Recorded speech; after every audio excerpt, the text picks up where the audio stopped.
हमारे चैनल को लाइक करें, शेयर करें और सब्सक्राइब करो और बेल आइकॉन को दबाओ। Hello hello check, hello hello hello hello check.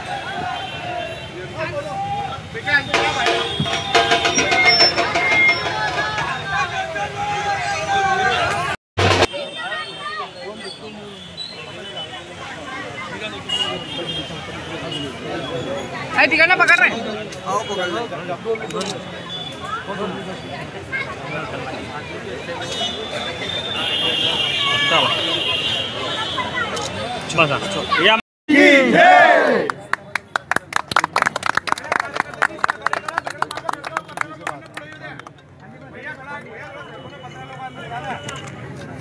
बरोबर आपला फोटो असावा, ते सगळं काही होईल। सगळे उमेदवार आणि त्यांच्या प्रतिनिधी, राष्ट्रवादी काँग्रेसचे सगळे शहराचे प्रतिनिधी, शहर प्रमुख, तालुका प्रमुख, जिल्ह्याचे सगळे पदाधिकारी जे जे आलेले आहेत त्या सगळ्यांचं आम्ही शब्दसुमनांनी स्वागत करतो। आणि या ठिकाणी या कार्यालयाचं, प्रचार कार्यालयाचं जे उद्घाटन आहे आपल्या सगळ्यांच्या साक्षीने इथे होणार आहे। येताबरोबर मान्यवरांनी आपल्या राष्ट्रपुरुषांना माल्यार्पण केलेलं आहे आणि थोड्याच वेळामध्ये इथे आपण या उद्घाटनाच्या कार्यक्रमाला सुरुवात करणार आहोत। प्रसार माध्यमांना पुन्हा विनंती आहे की कृपया आपण 2 मिनिटं शांत बसावं प्लीज जरा।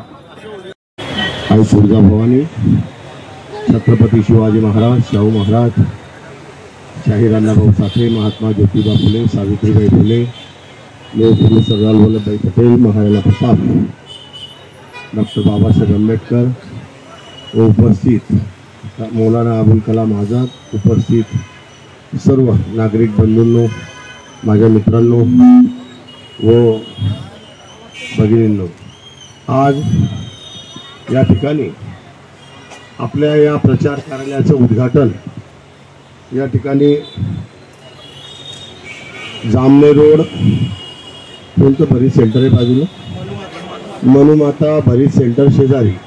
कारण हा पत्ता सर्वांना आता जास्त माहिती आहे म्हणून तो पत्ता सांगितला बरा। प्रत्येकाने पत्ता सांगताना हाच पत्ता सांगावा म्हणजे कार्यालयावर यायला अडचण येणार नाही।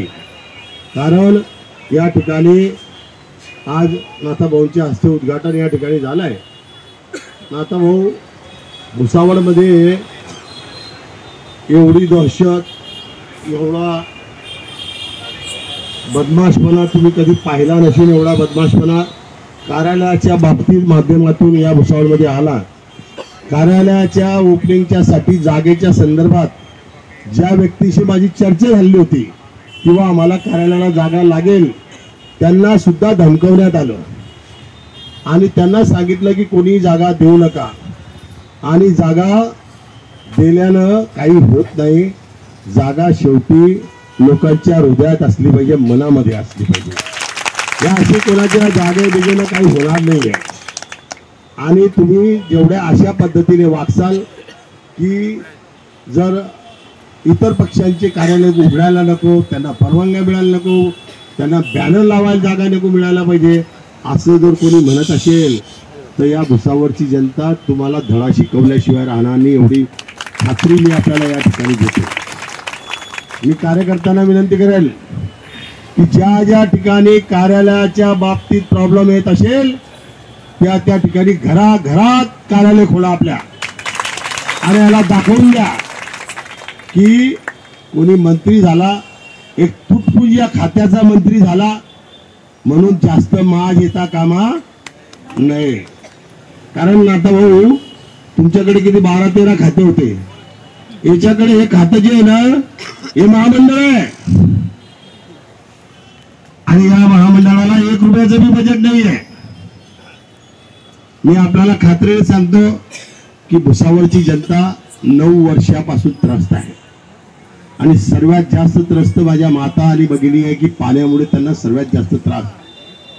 आपण तर माहिती असेल की आपल्या याच्यामध्ये बहु नदी शेजारी असल्यानंतर पाणी पिण्याचं जर सोडा, पाणी पिण्याचं तर इतकं गढूळ पाण्याच्या संदर्भात येतं की त्याची काही लिमिट नाही आहे। काही काही ठिकाणी तर 3-3 दिवसाने आंघोळी करतायत लोक। अशी परिस्थिती आपल्याला पाहण्यासाठी मिळते कारण ते सुद्धा पाणी यांना देता येत नाही आहे चांगल्या पद्धतीचं। फक्त पाईपलाईन इकडे हलव तिकडे हलव, इकडे टाक्या बनव तिकडे टाक्या बनव. भाऊ, पाण्याच्या टाक्यांचं जे काम चालू आहे ना ते तुम्ही पाहिलं तर माणूस जरी चढला ना तर टाकी सहित खाली पडेल,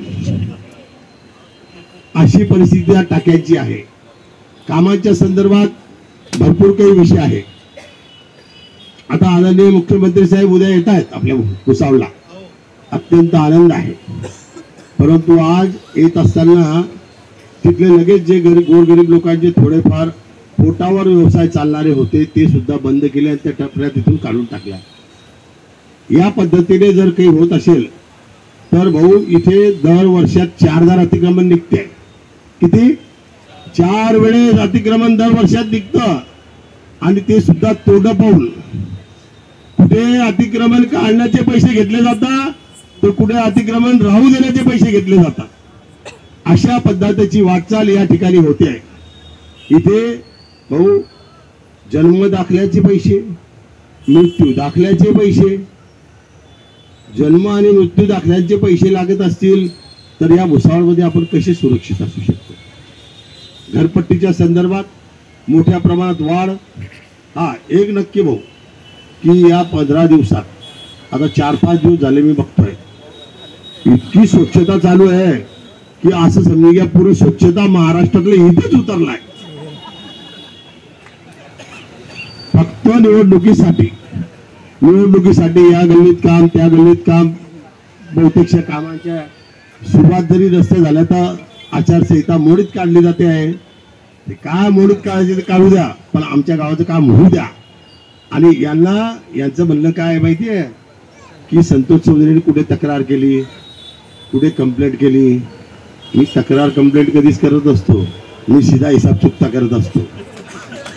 मी तक्रार वाला माणूस नाही. जाऊन अर्ज फाटे द्यायचे, फोटो काढायचे.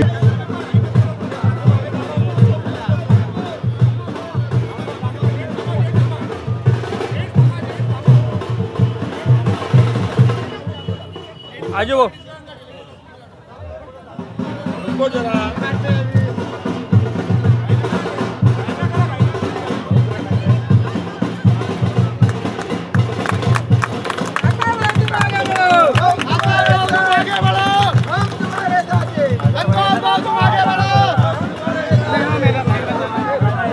धरून आवाज येणार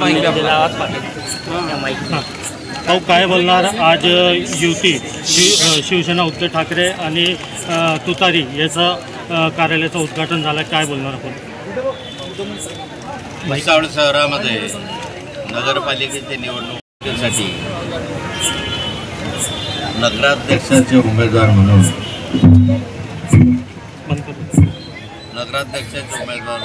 गायत्री बंगाळे यांना आम्ही उमेदवारी दिलेली आहे.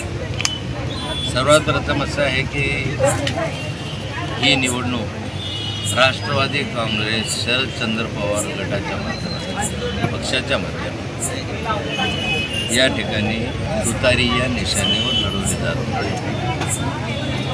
नगराध्यक्षपदासाठी मी नाव सांगितलं मगाशी, तसं सर्व प्रभागांमध्ये उमेदवार उभे आहेत आणि त्या सर्व प्रभागातल्या उमेदवारांसाठी नगराध्यक्ष निवड यावाचा आव्हान जनतेला केलं. भुसावळ शहरामध्ये अनेक समस्या अजून जिवंत आहेत. या ठिकाणची अमृत योजना गेले अनेक वर्षापासून प्रलंबित आहे, ती पूर्ण झालेली नाही. शहरामधल्या नागरिकांना स्वच्छ आणि चांगलं शुद्ध पाणी मिळालं पाहिजे म्हणून ही योजना आहे. दुर्दैवाने ही योजना पूर्ण होऊ शकली नाही. ते अपूर्ण योजना पूर्ण करण्याचं काम आम्ही आमच्या नगराध्यक्ष आल्यानंतर निश्चित प्राधान्यानं भूमिगत गटारींचे कामं असतील, स्वच्छतेचे कामं असतील, या आरोग्याच्या दृष्टिकोनातून पाहिलं तर फार शहरामध्ये चांगली स्थिती आहे असं नाही. एक प्लॅन असला पाहिजे शहराच्या विकासाचा आणि त्या दृष्टिकोनातून वारडापर्यंत गेलं पाहिजे. या शहराचे 2 टप्पे, एक म्हणजे आत्ता अस्तित्वात असलेलं शहर आणि या ठिकाणी हद्दवाढ झाल्यानंतर किंवा होईल त्यावेळेचं शहर. आता हद्दवाढीसाठी प्रयत्न चालू आहे, पण हद्दवाढीसाठी अजूनपर्यंत परवानगी मिळालेली नाही. मी याच्यासाठी पुढाकार घेतला. दुर्दैवानं ते होऊ शकलं नाही आणि त्यामुळे ग्रामीण भागामधलं परंतु शहरी भागाला जोडलेलं अशा स्वरूपाची जी वस्ती आहे त्या वस्तीमध्ये कुठल्याही नागरिक सुविधा नसल्यामुळे अजून आपल्या हद्दवाढीच्या प्रस्तावाच्या वाढ बघतात. या संदर्भामध्ये आपल्याला त्या ठिकाणी पाठपुरावा करायचा आहे. त्यांनाही नागरिक सुविधा मिळाल्या पाहिजे म्हणून प्रयत्न करायचे. अशा अनेक गोष्टी मला भुसावळ शहराच्या संदर्भामध्ये सांगता येतात आणि त्या सगळ्या समस्या सोडवण्यासाठी सक्षम असे उमेदवार जनतेचा प्रचंड प्रतिसाद मिळतो आहे. अनेकांना मी दूरध्वनीद्वारे संपर्क साधला. माझ्याशी अत्यंत आनंदित आहेत, चांगल्या रीतीने बोलतात. त्यांना विश्वास आहे या ठिकाणी ते नाथाभाऊ आल्यानंतर शहराच्या विकासाला निश्चित चांगली प्रोत्साहन निर्माण होईल आणि त्या पद्धतीनं आशेनं आगामी त्यांना मग दुसरा प्रश्न असा आहे की भाजपचे मुख्यमंत्री उद्या भुसावळ शहरामध्ये प्रचारासाठी येत आहेत, तर त्यांना कुठेतरी भाजपांना भीती वाटत आहे का? भाजपला भीती वगैरे वाटते असं मला म्हणता येणार नाही. कारण ज्या त्या पक्षाचा उमेदवार निवडून आणण्यासाठी त्या पक्षाचे नेते हे सातत्यानं प्रयत्न करत असतात आणि त्यामुळे त्यांनी येणं म्हणजे याच्यामध्ये मला फारसं आश्चर्य वाटत नाही. मग दुसरं असं आहे की आपलं जे पंकजा मुंडे आहे त्यांचे जे पी आहे त्यांची पत्नीचं आत्महत्येचं प्रकार कुठे भाऊ मग जामनेरातला जो विजय झाला आहे त्याच्यात आता खोडकेंची आता लेटेस्ट प्रतिक्रिया आहे की दाब चकटशाही आणि प्रलोभनं दाबून हा विजय झालेला आहे. भाऊ आपण याच्याकडे कसं बघतात? जामनेरला जो विजय झाला आहे आणि तो विजय कशा रीतीनं झालेला आहे, त्या रीतीनं कशा रीतीनं माघारी घेण्यात आले हे चित्र तुम्ही व्हिडिओद्वारे पाहिलेलं आहे. मला वाटतं हे स्पष्ट संकेत देत आहे की तिथली जी निवडणूक आहे ती निर्भेळ अशा याने झालेली नाही. त्या ठिकाणी एक व्हिज्युअल पाहिलं म्हणजे व्हिज्युअलवरून अंदाज येतो की निवडणूक कशा रीतीनं पार पाडली. तो तिथे दडपशाही चाललेली आहे असा ट्विट आपले रोहित पवार यांनी केलं होतं की जामनेर शहरामध्ये त्यांनी जामनेर शहरामध्ये अलीकडे तो फॉर्म विड्रॉलच्या दिवशी जसं कॉलर पकडून त्याला ढकलं तिथपर्यंत नेलं यावरून रोहित पवारांनी ती प्रतिक्रिया दिलेली आहे.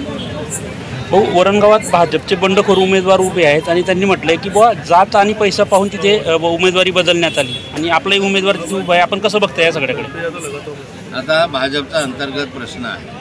त्याचा जात आणि देशामुळे उमेदवारी बदलली मला माहिती नाही, परंतु त्या ठिकाणी मला जरा वाईट वाटलं, खेद वाटलं आणि मला सुनील काळेंची कीव करावीशी त्यांचा जुना कार्यकर्ता आहे. मीच त्याला पुढे आणलेलं होतं, मीच त्याला नोकरीला लावलेलं होतं, मीच त्या कालखंडामध्ये बरेचसे कामं त्याला मार्गी लागलं. अशा प्रामाणिक कार्यकर्त्याचे हे हाल होत आहे ते गल्लबल्ली हंडा घेऊन फिरावं लागतं, गल्लबल्ली आक्रोश करावा लागतो. त्याचं मला दुःख वाटतं. मग दुसरा प्रश्न असा आहे की बावनकुळे यांनी एका प्रचारसभेमध्ये सांगितलं कार्यकर्त्यांना की आमची लाडकी बहीण उन्हामध्ये बसत आहे, थोडा मंडप जास्त लावा, निवडणूक आयोगाला हिशोब देण्यासाठी आम्ही बसले असं त्यांनी वक्तव्य केलं.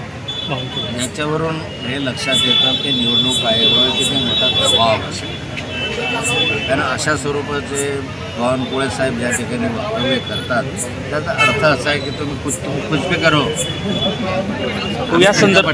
या संदर्भातली स्टेटमेंट अजित पवारांनी दिलं आहे की मी निधी देईल बुवा पण त्यासाठी तुम्हाला मतं द्यावी लागतील. मी निधी देईल पण त्यासाठी तुम्हाला मतं द्यावं लागतील. राष्ट्रवादी घड्याळवरून आमचे उमेदवार निवडून आला तर मी तुम्हाला विकासासाठी निधी देऊ असं अजित पवारांचं वक्तव्य. अजित पवारांनी जे वक्तव्य केलं ते अत्यंत दुर्दैव आहे. निधी हा काही तुमचा घरकाम इथे नाही, काही ती आपली वडिलोपार्जित ती स्टेट नाही, जनतेचा पैसा आहे, तो समान तत्वानं वाटप करावं असं तुम्ही शपथ घेतलेली आहे आणि त्यामुळे कोणाशी भेदभाव करणार नाही असं त्या शपथेमध्ये तुम्ही म्हटलेलं आहे. त्यामुळे मला मतं दिले तरच मी निधी हे वक्तव्य चुकीचं आहे. मग दुसरा बारामतीमध्ये शरद पवार आणि आपला अजित पवार यांची युतीमध्ये 8 नगरसेवक निवडून आले बिलबिल.